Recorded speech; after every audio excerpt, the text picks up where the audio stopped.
शौक नहीं मजबूरी है, जरूरी है, शौक नहीं मजबूरी है, जरूरी है, ना होगी शादी, ना होगी बर्बादी, ना होगी शादी, ना होगी बर्बादी, ना होगी। तो शादी जो है पुरुष के लिए अब बहुत बड़ा खतरा बन गया है। अगर आपको अपनी संपत्ति, अपना परिवार, अपना स्वास्थ्य, अपना सुख तक, अपना जो स्वाभिमान है, अगर इसको रिस्क पे रखना है, इसको खतरे पे डालना है, तो आप शादी कीजिए। एक औरत आएगी जो जब चाहेगी आपकी संपत्ति ले जाएगी, आपको जेल भेज देगी, आपके माँ बाप को जेल भेज देगी। तो ऐसे माहौल में एक पुरुष कैसे शादी करेगा? ये इस बात को सर ये कैसे प्रूव करा जाएगा कि महिला का पति उसके साथ जबरदस्ती, बंद कमरे के अंदर अगर कोई बात हो रही है या मियां बीवी के बीच में संबंध बन रहे हैं, तो उस चीज को कैसे बताया जाएगा कि ये कंसेंट वाला संबंध बने हैं या बिना कंसेंट के संबंध बने? ये जबरदस्ती की डेफिनेशन को कैसे प्रूव करा जाएगा? महिला कैसे जस्टिफाई करेगी और पुरुष उसको कैसे उसको अपने सेफ्टी के लिए देखे आएगा? ये महिलाओं के फेवर में नहीं है। जितनी जो कानून है इसका मिसयूज होगा और जो क्रिमिनल जो माइंडेड लोग हैं वो इसका मिसयूज भारतीय परिवारों को तोड़ने के लिए करेंगे, जो टीवी और दहेज जैसे केसों में ऑलरेडी हुआ है। दहेज के केसों में महिलाएं सबसे ज्यादा जेल गई। एक चार दीवारी के अंदर दो मियां बीवी के बीच कोई झगड़ा हो गया, कोई तनाव हो गया, किसी को सेक्स करने का मन नहीं था, सेक्स हो गया, या फिर नहीं भी हुआ, झूठा मोटा किसी ने केस डाल दिया। How will you prove it? कैसे एक क्या रिकोर्स आप दे रहे हैं एक पुरुष को? यहाँ पे ऑलरेडी डाउरी का कानून, डोमेस्टिक वायलेंस का कानून का इतना दुरुपयोग हो रहा है, रेप कानून का ऑलरेडी इतना दुरुपयोग हो रहा है। एटलीस्ट रेप कानून में सर्कमस्टेंशियल एविडेंस देखे जाते हैं, कहाँ हुआ था, क्या हुआ था, कौन था, कौन नहीं था, सीसीटीवी। अब क्या आप बेडरूम में सीसीटीवी लगाएंगे या फिर सेक्स करने से पहले कॉन्सेंट फॉर्म साइन कर रहे हैं? अब ये प्रोविजन तो अप्लाई ही नहीं। उसके बावजूद आप मैरिटल रेप को क्रिमिनलाइज करने की बात करें। एक बार मैरिटल रेप क्रिमिनलाइज हो गया तो ये जो ऑलरेडी पैसे का लेन देन का सेटलमेंट का खेल चल रहा है डाउरी और डोमेस्टिक कानून के तहत, ये ऑलरेडी जो 50 पे चल रहा है वो 100 का नंबर पकड़ेगा, 200 का नंबर पकड़ेगा। ऑलरेडी इसके अंदर डोमेस्टिक वायलेंस जो है उसके अंदर ये सब कवर हो रखा है ऑलरेडी। और इसके अलावा डाइवोर्स का भी जो प्रोसीजर है उसके अंदर भी क्रुएल्टी और ये सब चीजें जहाँ पर ला सकती है, उसके अंदर मेडिसिन होता है। लेकिन यहाँ पर मेडिसिन की जगह यहाँ पर सीधा रेप के अगेंस्ट इसको चार्ज पे बुक किया जाएगा। पुरुषों को दिखाया जा रहा है मीडिया में कि सारे पुरुष राक्षस हैं और सारी महिलाएं सीता हैं। मेरे ख्याल दोनों एक्सट्रीम है, दोनों चीजें गलत है, कहीं बीच की बात है। जो पहले से ही इतनी ज्यादा कानून एक तरफा है, अगर उन्हें कानून बोला जाए, क्योंकि कानून के तहत एक जरूरी है कि दोनों पक्ष को समान अधिकार मिले, जो कि नहीं है। अब उन्हीं कानूनों को और ज्यादा जहरीला बनाया जा रहा है, क्योंकि एक कमरे के अंदर अगर पति पत्नी एक बिस्तर पे सोते हैं और सुबह पत्नी उठ के ये बोल देती है कि मेरा रेप हुआ है, तो पति के पास कोई तरीका नहीं है। उसकी फैमिली खत्म है, उसके माँ बाप का सड़कों पे है, उसका जॉब खत्म है, उसका बिजनेस खत्म है। And what the women will get, अगर बच्चे हैं तो बच्चे खत्म है। Women will get property and that's it, nothing else out of it. कि अगर ये कानून आ गया तो ये पुरुषों की जो प्रजाति है उसके लिए खतरा है। इसके आने के बाद पुरुष की जो प्रजाति है बिल्कुल विनाश हो जाएगा उसका। हर घर में पुरुष के ऊपर बलात्कार के इल्जाम लगेंगे और उनको जेल में जाना पड़ेगा। खाली पुरुष के साथ साथ उसकी माँ बहन, एक लेडीज के लिए भी एक खतरा है, क्योंकि इस कानून में ऐसा नहीं है कि सिर्फ पुरुष तो जाएगा ही जाएगा, उनकी बहन, माता और कोई भी लेडीज है उनको भी गैंग रेप में मतलब शामिल किया जा सकता है। तो अगर ये कानून किसी भी तरीके से आ गया तो ये पुरुषों की प्रजाति के लिए तो घातक है ही, साथ में उनके परिवारों के विनाश का भी कारण बनेगा। पत्नी का मन नहीं है, पति ने कर लिया तो मैरिटल रेप कहलाएगा, लेकिन अगर पति का मन नहीं है, पत्नी ने किया तो वो मैरिटल रेप नहीं कहलाएगा, वो डीवी में डोमेस्टिक वायलेंस कहलाएगा, वो नपुंसक कहलाएगा पति, और उस नपुंसक के आधार पर फिर वो डाइवोर्स मांगा जाएगा। सेक्स अगर पति ने मर्जी से किया तो भी उसकी गलती है, उसने बिना मर्जी किया तो भी उसकी गलती है। इस कानून से एकदम फ्री लाइसेंस मिल जाएगा मिसयूज करने के लिए वुमेन को, कि वो किसी भी फैमिली को जिसमें उसकी शादी हो रही है उसको कंप्लीटली डिस्ट्रॉय कर सकती है। बिकॉज इससे पहले जो डोमेस्टिक वायलेंस थी वो एक मारपीट की क्राइटेरिया कैटेगरी में आती थी। रेप इज स्टिल मतलब बैड क्रिमिनल इमेज, और ये मैरिटल रेप जो चार्जेस होंगी वो कहीं ना कहीं न केवल इमोशनली बट फैमिली का जो एक रिस्पेक्टिव इमेज है वो भी डिस्ट्रॉय करेगी। आज के डेट में मेरे हैंड्स में ये 90,000 male suicide happens every year. It will comes up to 9 lakhs. अगर ये लॉ एप्लीकेबल होता है आने वाले समय में, डेफिनेटली आई एम 100% श्योर कि ये नंबर 19,000 से 9 lakhs तक जाएगा।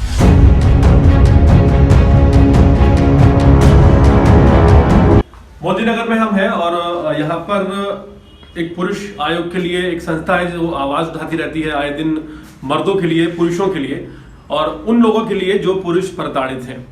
हाल फिलहाल हमारे साथ बहुत से लोग हैं यहाँ पर। पिछले कुछ दिनों से आप लगातार देख पा रहे हैं, सोशल मीडिया हो, मेन स्ट्रीम मीडिया हो या फिर रीजनल मीडिया हो, वहां पर एक ही बात ज्यादा जोर पकड़ रही है और वो है मैरिज स्ट्राइक। आखिर क्या है ये मैरिज स्ट्राइक? क्यों शादियों से गुरेज हो रहा है? क्यों पुरुष अब ये नारे लगा रहे हैं कि शादी नहीं करेंगे, शादी बर्बादी है?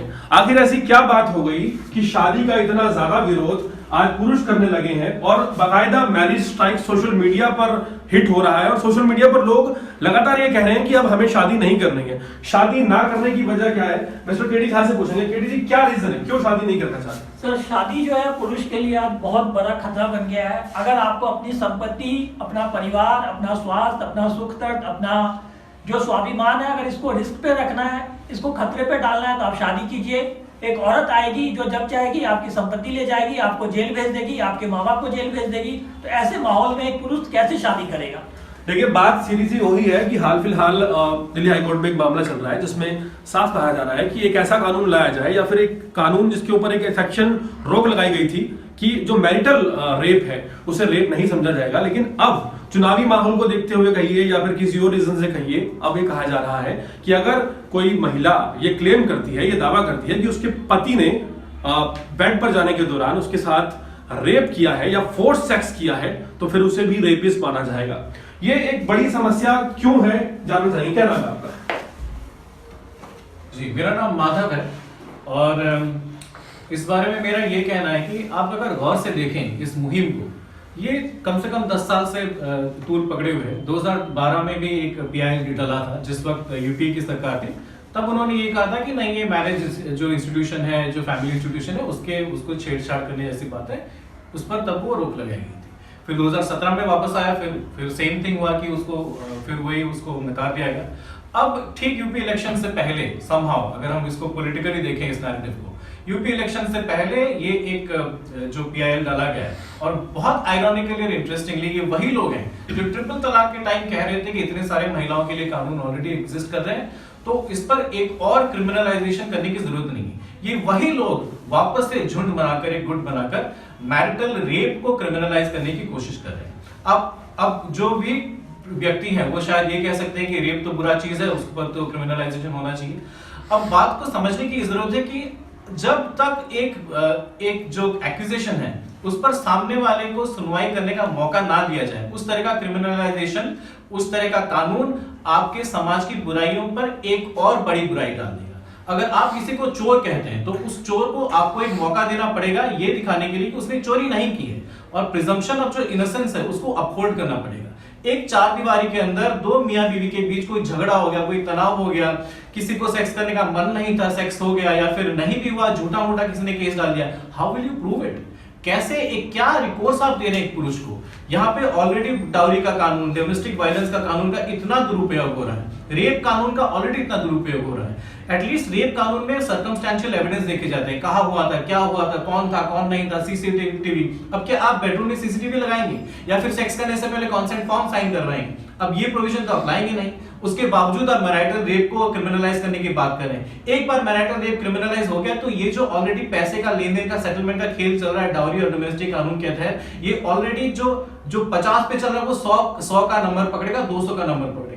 देखिए, इन्होंने जिस तरह से बताया कि फिलहाल जो बात की जाती है पुरुषों को प्रताड़ित करने की, उसका एक ऑलरेडी फॉर्मेट लड़कियों के पास है, जिसके तहत पहले शुरुआत होती है छेड़छाड़ से और फिर डॉरी के केसेस लगते हैं, उसके बाद रेप का केस लगाया जाता है। लेकिन अगर यहाँ की बात की जाए तो यहाँ पर अगर सपोज कीजिए एक महिला है जो अपने पति से किसी भी रीजन से परेशान है और वो नेचुरली जाकर ये बात कह देती है कि मेरे पति ने मेरा रेप किया है, तो फिर उसको बचाने के लिए क्या एविडेंस है और किस तरह से इस बात को प्रूव किया जाएगा कि उसके पति ने उसके साथ रेप नहीं किया है? वैवाहिक जीवन की बात करें तो जाहिर है कि सेक्सुअल जिंदगी जीना एक वैवाहिक जीवन का मेन पार्ट है और उस पार्ट में देखा जाए तो इस चीज को इग्नोर नहीं किया जा सकता। सेक्स को हम इग्नोर नहीं कर सकते, और उसी बीच अगर किसी भी कारणवश, किसी भी रीजन से लड़की ये झूठा आरोप लगाती है कि मेरे पति ने मेरे साथ रेप किया है, तो फिर पुरुष के पास क्या ऑप्शन है? क्या नाम है आपका? मेरा नाम राजीव कटारिया है जी। देखिए, मैं ये नहीं कहूंगा कि मैरिटल रेप को क्रिमिनलाइज कर रहा है, ये गलत शब्द है। मैं बोलूंगा अंतरंग संबंधों को क्रिमिनलाइज करने की यहाँ कोशिश हो रही है।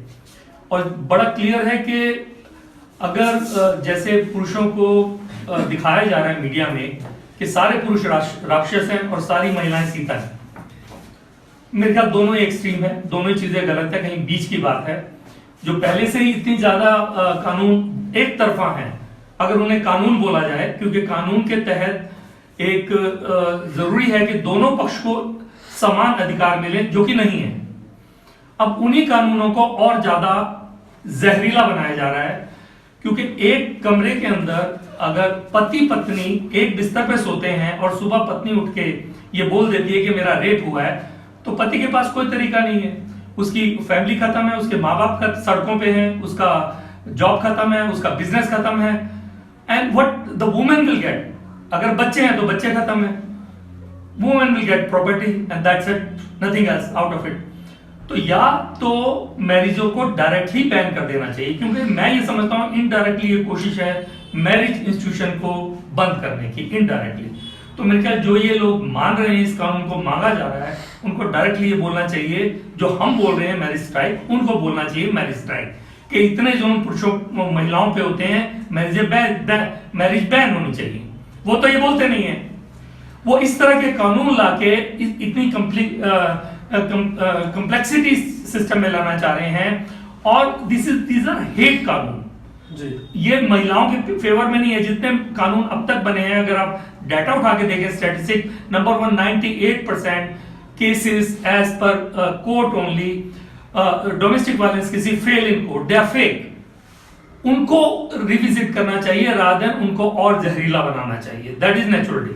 देखिए, सीधी सी बात है कि जो कानून है महिलाओं के लिए बने हैं, वो महिलाओं की सुरक्षा के लिए ना होकर आज फिलहाल वो कानून इसलिए बने हैं ताकि पुरुषों को प्रताड़ित किया जा सके। तो दोनों चीजों में फर्क समझिए। अंतर ये है कि जो कानून है वो महिलाओं की सुरक्षा कर रहे हैं, नहीं कर रहे हैं, वो दूसरी बात है। हाल फिलहाल वो कानून पुरुषों के लिए हार्मफुल है। और एक ज्यादा जरूरी बात यह भी है इस पूरे मुद्दे में समझने की, अगर शादी की बात की जाए तो एक पति पत्नी शादी में एक साथ रह रहे हैं, 1 साल से 2 साल से 5 साल से, कई बार वो अपने साथ सेक्सुअल रिलेशन बनाते होंगे, लेकिन हो सकता है किसी एक दिन किसी सेक्सुअल रिलेशन को रेप का नाम दे दिया जाए, तब क्या होगा? क्या नाम है?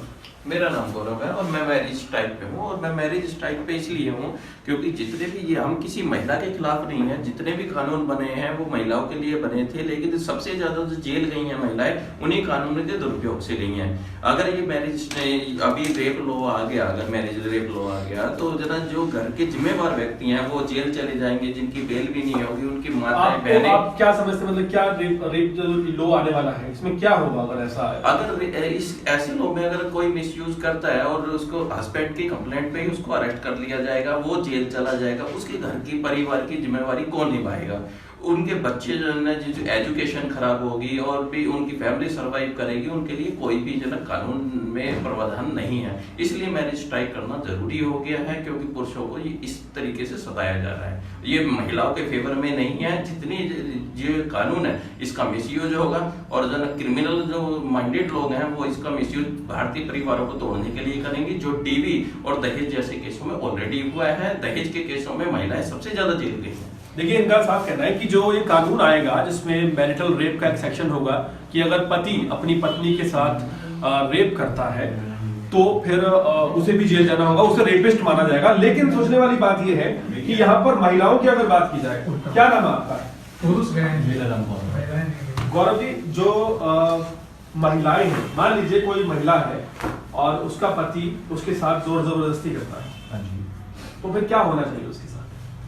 महिला का पति उसके साथ जोर जबरदस्ती, देखिए जी, महिला का पति जोर जबरदस्ती करता है, आप इस बात को थोड़ा सा और क्लियर करके मुझे बताएंगे, आप किस तरीके से बता रहे हैं? बंद कमरे के अंदर कर रहा है, बाहर मार्केट में कर रहा है, कहाँ जोर जबरदस्ती की बात कर रहे हैं? मान लीजिए जो कहा जा रहा है कि एक कानून लाया जाए, हाँ जी, लॉजिकली तो ये समझ से बाहर है, लेकिन जो लोग इस बात को रख रहे हैं वो ये कह रहे हैं कि एक महिला के साथ अगर उसका पति जबरदस्ती करता है, जबरदस्ती सेक्स कर रहा है। सर अगर ये इस बात को सर ये कैसे प्रूव करा जाएगा कि महिला का पति उसके साथ जबरदस्ती बंद कमरे के अंदर अगर कोई बात हो रही है या मियां बीवी के बीच में संबंध बन रहे हैं तो उस चीज को कैसे बताया जाएगा कि ये कंसेंट वाला संबंध बने हैं या बिना कंसेंट के संबंध बने? इसलिए जबरदस्ती की डेफिनेशन को कैसे प्रूव करा जाएगा?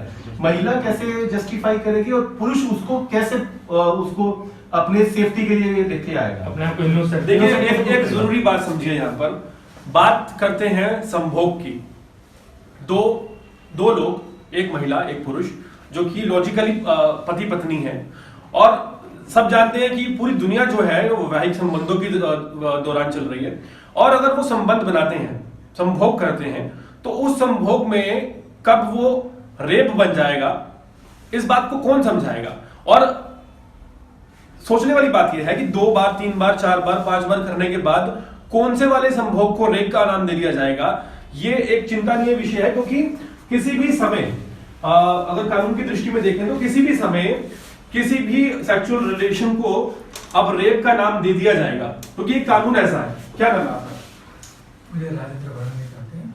राजेंद्र जी, क्या समझते हैं, मतलब जैसे कानून की अगर बात की जाए तो a law is something which is neutral. Already अभी सफिशिएंट कानून है जी, महिलाओं को सुरक्षा के लिए जी, और कानून की कोई जरूरत नहीं है।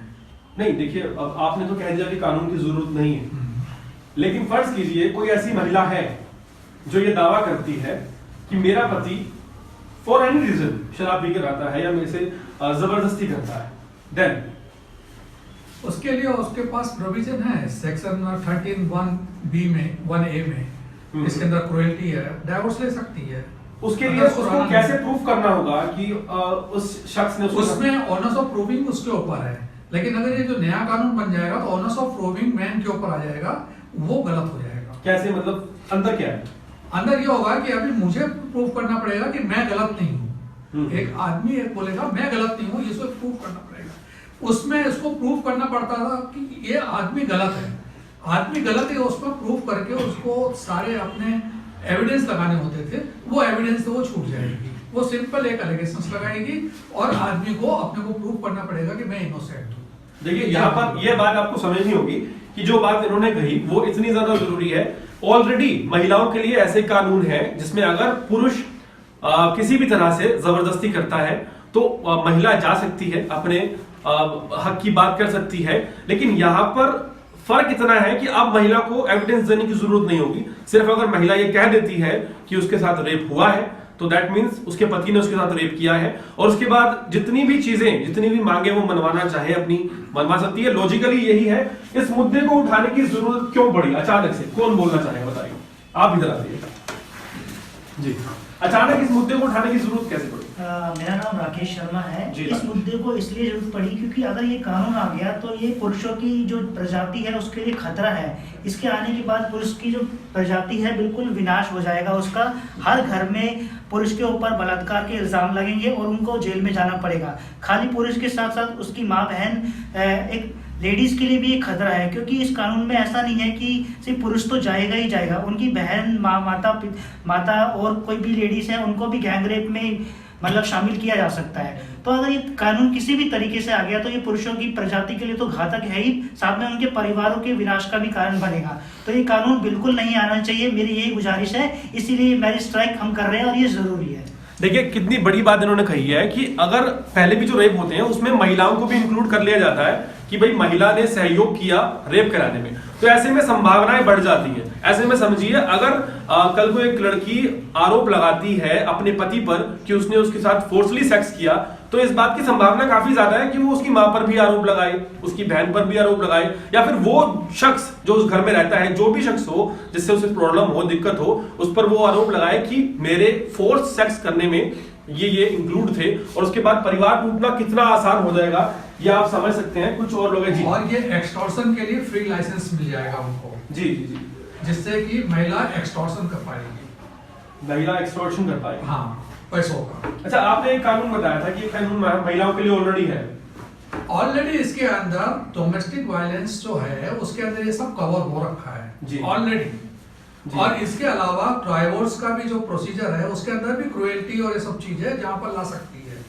उसके अंदर मेडिसिन होता है, लेकिन यहाँ पर मेडिसिन की जगह यहाँ पर सीधा रेप के अगेंस्ट इसको चार्ज पे बुक किया जाएगा।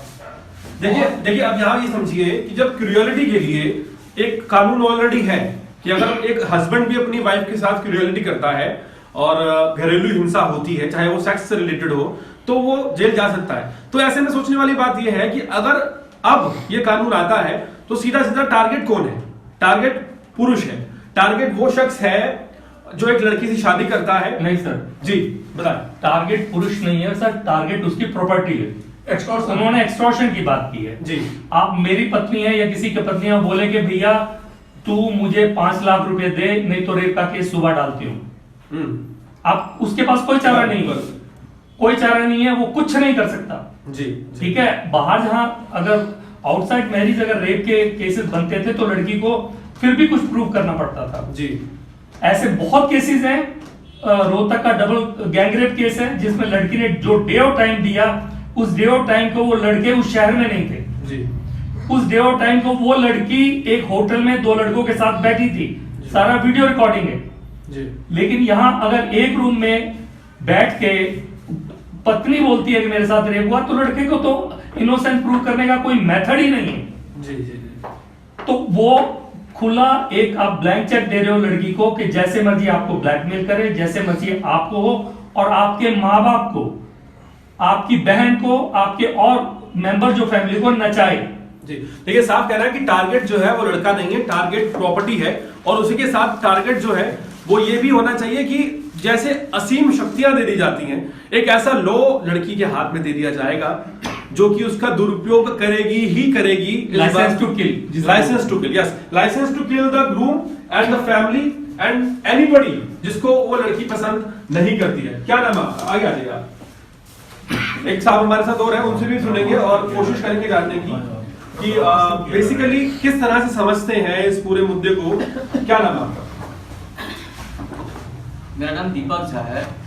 Actually marriage is a concept of between two people to share emotions, relationship, sexual favor between two peoples. The matter of marriage, I recently joined this marriage strike movement. The reason behind it, ये जो entire marriage law, marital rape law है, ये कहीं ना कहीं दो individual जो एक फैमिली बॉन्डिंग है उसके ट्रस्ट को कंप्लीटली डिस्ट्रॉय करने के लिए बिल्डअप किया जा रहा है बाय फैमिलिस्ट, जो कि ऑलरेडी बहुत सारी लॉ है, डीबी लॉ है, अपना 377 है। लॉ को हम समझते हैं, आप ये समझिए कि अगर ये कानून आता है फर्क क्या पड़ेगा? इस कानून से एकदम फ्री लाइसेंस मिल जाएगा मिसयूज करने के लिए वुमेन को, कि वो किसी भी फैमिली को जिसमें उसकी शादी हो रही है उसको कंप्लीटली डिस्ट्रॉय कर सकती है। बिकॉज इससे पहले जो डोमेस्टिक वायलेंस थी वो एक मारपीट की क्राइटेरिया कैटेगरी में आती थी। रेप इज स्टिल मतलब बैड क्रिमिनल इमेज, और ये मैरिज मैरिटल रेप जो चार्जेस होंगी वो कहीं ना कहीं न केवल इमोशनली बट फैमिली का जो एक रिस्पेक्टिव इमेज है वो भी डिस्ट्रॉय करेगी। आज के डेट में मेरे हैंड्स में ये 90,000 male suicide happens every years. It will comes up to 9 lakhs. जी जी जी। अगर ये लॉ एप्लीकेबल होता है आने वाले समय में, डेफिनेटली आई एम 100% श्योर कि ये नंबर 19,000 से 9 lakhs तक जाएगा। देखिए कितनी बड़ी बात है कि एक चीज इन्होंने अभी समझाई जो आप समझ पा रहे होंगे कि जो महिला है, जैसे पुरुष है, पुरुष के ऊपर ना सिर्फ एलिगेशन लगता है, अगर उसके ऊपर एलिगेशन लगता है तो उसकी फैमिली को कितनी जल्दी डिस्ट्रॉय किया जा सकेगा। आप समझिए कि कल तक वो एक रेपुटेटेड हस्बैंड था और आज वो एक रेपिस्ट हो गया क्योंकि उसने अपनी वाइफ की मर्जी के खिलाफ उससे सेक्स किया। एक सिनेरियो और भी आ रहा है इसमें एक चीज जरूरी है कि अगर अनफॉर्चुनेटली ये लॉ पास होता है तो इस लॉ के पास होने के साथ ये प्रोसेस भी अटैच होना चाहिए कि वो कंसेंट, अगर सेक्स हो रहा है तो उस समय कंसेंट है तो वो कैसे लिया जाए, उसका एक फॉर्मेट हो, चाहे ऑनलाइन वेबसाइट बनाए या हर बेडरूम में एक कैमरा लगाए गवर्नमेंट, व्हाटएवर इट इज। अगर वो कंसेंट का प्रोसेस साथ नहीं होते तो बड़ा सिंपल ये है कि it is a open licence to kill and destroy. देखिए, जब कोई कानून आता है ना देश में तो वो बहुत मैटर करता है और इस वक्त एक बड़ा कानून आने वाला है।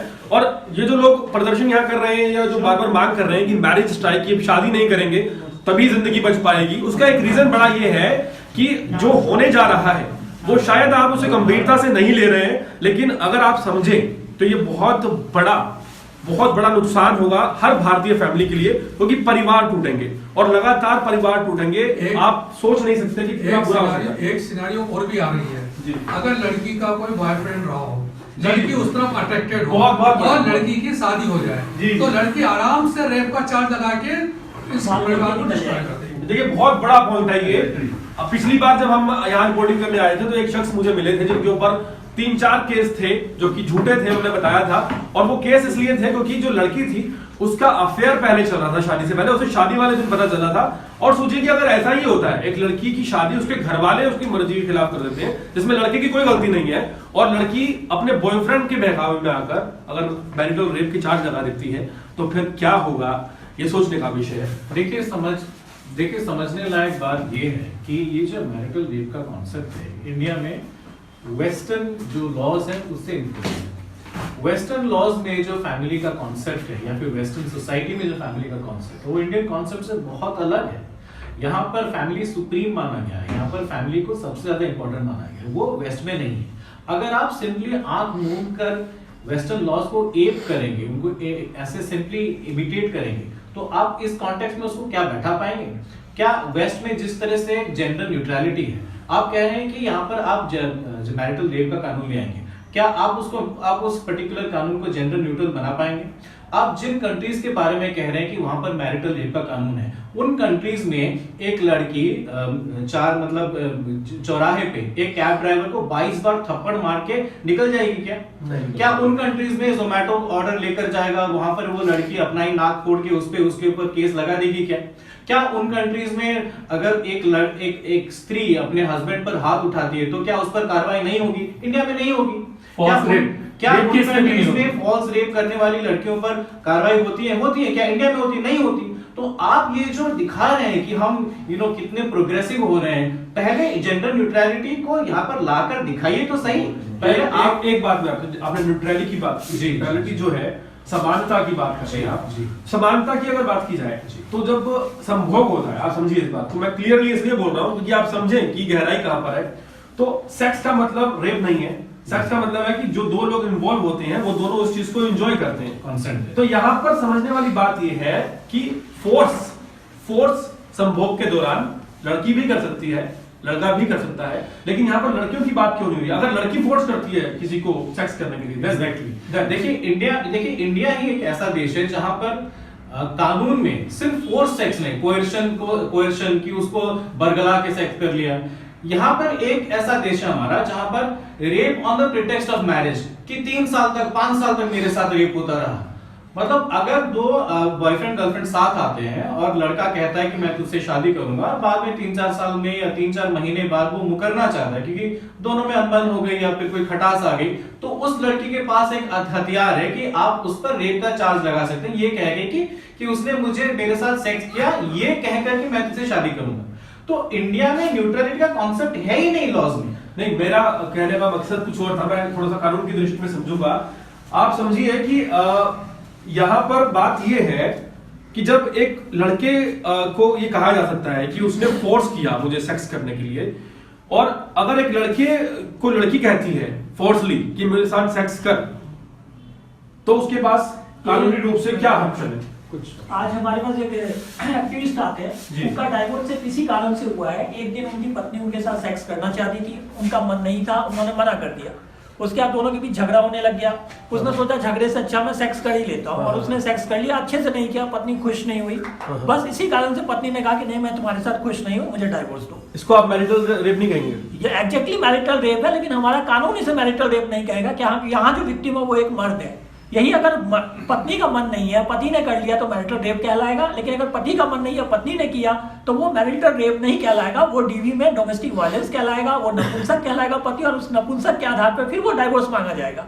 सेक्स अगर पति ने मर्जी से किया तो भी उसकी गलती है, उसने बिना मर्जी किया तो भी उसकी गलती है। तो और अगर लड़की की मर्जी पर नहीं किया तो भी उसकी गलती है, तो वो नपुंसक कहलाएगा। ये देखिए 3 समस्याएं पुरुष के साथ हैं। अगर वो अपनी मर्जी से संभोग करना चाहे तो प्रॉब्लम है, और मर्जी से ना करना चाहे तो प्रॉब्लम है, और अगर लड़की की मर्जी हो तब भी ना करना चाहे और ना तो भी ना करना एक चाहे तो सिनेरियो और भी आ रहा है, जी, एक जी, सिनेरियो और भी आ रहा है कि लड़का अपने पेरेंट्स के साथ रह रहा है, परिवार में रह रहा है, लड़की को परिवार में नहीं रहना है, लड़की यही एक आरोप लगा के और उसको परिवार से लगा के परिवार से भागे गया वो, क्योंकि उसको मालूम है कि अगर रेप का चार्ज लग जाएगा तो मैं अंदर जाऊंगा, तो ठीक है भाई सेपरेट हो जाओ, तो पेरेंट्स को भी हटा देगी वो। देखिए देखिए बहुत सारी बातें यहाँ पता चल रही बहुत सी है। आप समझिए extra marital affair, property issue, separation, extortion और बहुत सारी चीजें हैं। ये सब सिर्फ एक चीज में आपको मिलेगा, दैट इज कॉल्ड, क्या कह सकते हैं उसे, मैरिटल रेप का कानून। और बिल्कुल बिल्कुल शौक नहीं, मैरिटल रेप के कानून में आपको सारे अधिकार मिलते हैं। शौक नहीं मजबूरी है, जरूरी है, शौक नहीं मजबूरी है, जरूरी है, शादी बनी बर्बादी, शादी बनी बर्बादी, उस एक्सेप्शन को डिलीट ना किया जाए। ये देखिए फिलहाल जो एक कानून की दृष्टि में सेक्शन 375 में जो एक्सेप्शन दिया हुआ है उस एक्सेप्शन को डिलीट नहीं किया जाए। जी एक्सेप्शन ये कहता है, एक्सेप्शन ये कहता है कि मैरिटल रेप क्राइम नहीं है पति पे नहीं। और पति के लिए क्राइम नहीं है। अगर देखिए अगर उस सेक्शन को हटाया जाता है तो आप समझ लीजिए कि फिंगरप्रिंट्स पे आप फिंगर टिप्स पे आप नोट कर सकते हैं चीजें, property, extortion, extra marital affair और उसके साथ साथ जितनी भी चीजें जो लड़की को नापसंद है उनकी एक चाबी मिल जाएगी, और वो चाबी सिर्फ और सिर्फ एक कानून है। एक और चाइल्ड कस्टडी का मामला है। जब डाइवोर्स होता है तो उसमें सबसे जो मेन कानून होता है बच्चों की कस्टडी होती है। जी। ये कस्टडी किसके पास रहेगा? देश भर में लाखों मामले चल रहे हैं चाइल्ड कस्टडी के, डिफरेंट कानून बने। अब इस तरह के मामले में बीवी पति पे रेप का चार्ज लगाएगी, पति जेल गया, चाइल्ड कस्टडी का मामला ही खत्म। थोड़ा सा मैं आप आगे आइएगा, मैं देखिए अभी यहाँ पर एक जरूरी चीज समझते हैं। एक कानून जो ये आने वाला है मैरिटल रेप का, जो मैं अभी तक आप सभी लोगों से समझा हूं, मेरे को नहीं लगता कि इसके बाद किसी और कानून की जरूरत पड़ेगी। बिल्कुल एक ऐसा ब्रह्मास्त्र है जिसके अलावा लड़की को प्रॉपर्टी, बच्चा, फैमिली, घर जो चाहिए वो तुरंत ले लेगी। जी देखिए, लड़की का एक्स्ट्रा मैरिटल अफेयर है, लड़की को लड़के के साथ नहीं रहना है, लड़की को लड़के के घर वालों से प्रॉब्लम है, लड़की को लड़के की प्रॉपर्टी चाहिए, लड़की को बच्चों की कस्टडी चाहिए, लड़की को कोई और समस्या है जो वो बता नहीं सकती, सिर्फ एक दिन बेड पर साथ सोने से वो सब कुछ हासिल कर सकती है। लेकिन सवाल ये है कि हमारे पास क्या ऑप्शन है?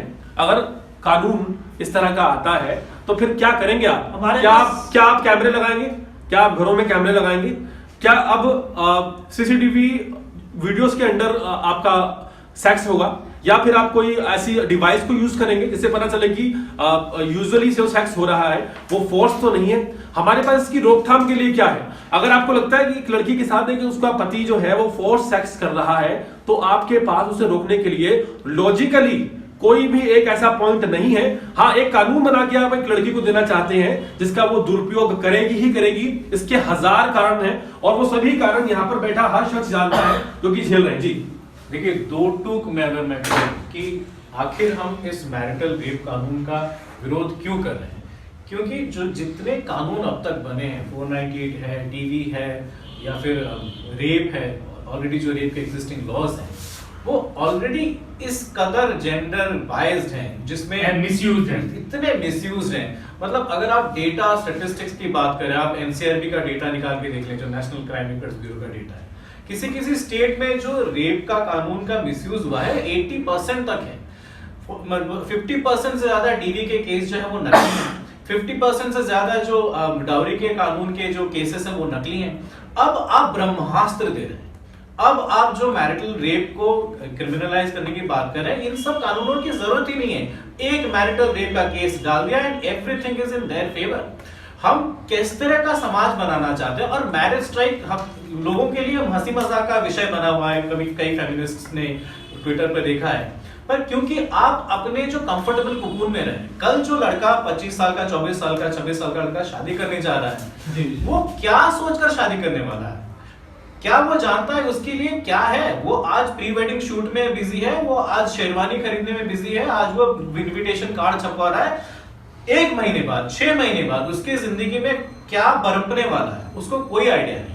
उसको तब आइडिया बनेगा जब वो शायद आपके जैसे चैनल्स के वीडियोस देखेगा, हमसे बात करेगा। उससे पहले लोग अपने हनीमूनी ख्यालों में डूबे हुए हैं, उनको नहीं पता ये क्या कानून आने वाला है। डीवी में एटलीस्ट आप कहेंगे कि हाँ कहाँ चोट लगी थी दिखा दो, डाउरी में आप दिखाएंगे कि क्या था, स्त्रीधन क्या लेके आई थी, क्या क्या डिमांड हुआ था, कुछ तो दिखाओ। मैरिटल रेप में आपको कुछ नहीं करना होगा, क्योंकि ऑलरेडी रेप के कानून इतने बायस हैं और मैरिटल रेप में ना कोई सर्कमस्टेंशियल एविडेंस ना कुछ, कल रात को सेक्स नहीं हुआ था या 7 दिन पहले हुआ था, उसका ना मेडिकल, अगर आप कोई कह दी 15 दिन पहले सेक्स हुआ था या फिर मेरे साथ रेप हुआ था तो आप उसका मेडिकल भी नहीं करा सकते। सिर्फ बोलना, only the testimonial and the words of the woman are enough. इससे बड़ा खतरनाक कानून इस देश में शायद ही कभी बना। देखिए, गंभीरता ये है कि यहाँ पर ये जो लोग बैठे हैं ये एक ऐसे कानून की बात कर रहे हैं, एक तरफ आप बात कर रहे हैं महिला सशक्तिकरण की, लेकिन महिला सशक्तिकरण की आड़ में जो होने जा रहा है आप उसे गहराई में जाके अगर समझे तो आपको समझ में आएगा कि एक कानून जो कि पिछले 50 कानून पुरुषों के विरोध में खड़े हैं उन सबसे भारी है। ये एक ऐसा कानून आने वाला है जिस कानून के आने के बाद परिवार बर्बाद होंगे, घर उजड़ जाएंगे, लोग बर्बाद हो जाएंगे और एक महिला को इतनी पावर मिल जाएगी। और पावर देना गलत नहीं है, आप महिलाओं के हक के लिए क्या करना चाहते हैं और जिस महिला का घर टूटेगा उसके लिए जिम्मेदार कौन होगा। सोचने वाली बात यह है कि एक महिला ये दावा करती है कि आज मेरे पति ने मेरे साथ मैरिटल सेक्स किया, पिछले 10 साल से अगर वो अपने पति के साथ रह रही है, कई बार सेक्स हुआ होगा, लेकिन जो इस बार हुआ उसमें वो रेप था। आप कैसे जस्टिफाई करेंगे? कोई ऑप्शन नहीं है, कोई तरीका नहीं है। यहां पर रीजन यही है कि लोग इसकी गंभीरता को नहीं समझ रहे हैं। ये वाकई ब्रह्मास्त्र है।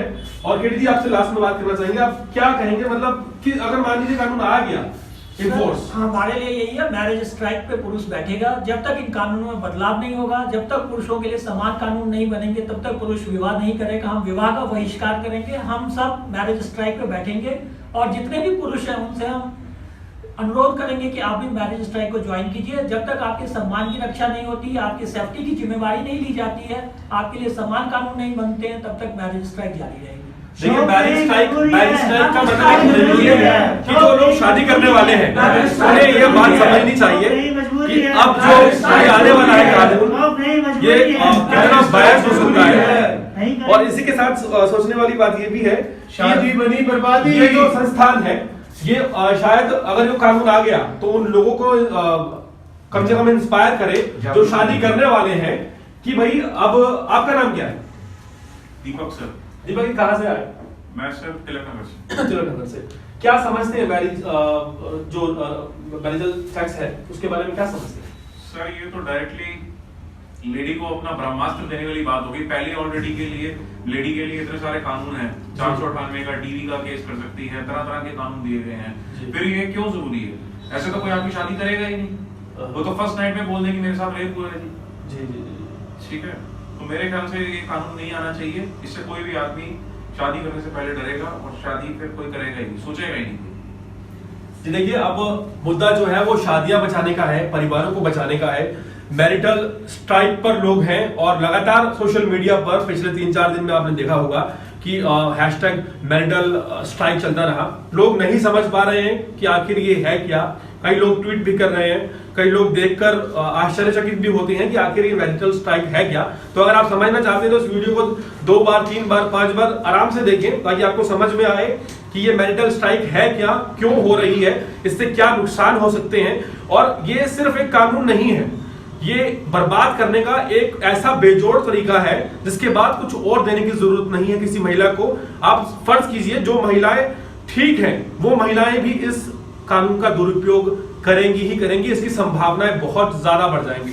पहले पूरे मामले पर आपकी राय जानना चाहेंगे, कमेंट सेक्शन में जरूर बताएं और इसी तरह के ज्यादातर अपडेट्स जुड़े रहने के लिए हमारे चैनल को सब्सक्राइब करें और अर्पण न्यूज देखते रहें। फिलहाल ये जो मुहिम है मैरिज स्ट्राइक की, ये क्यों चल रही है ये खुद भी समझें और लोगों को भी समझाएं और खासकर उन लोगों को समझाएं जो हाल ही में शादी करना चाहते हैं। बहुत बहुत शुक्रिया।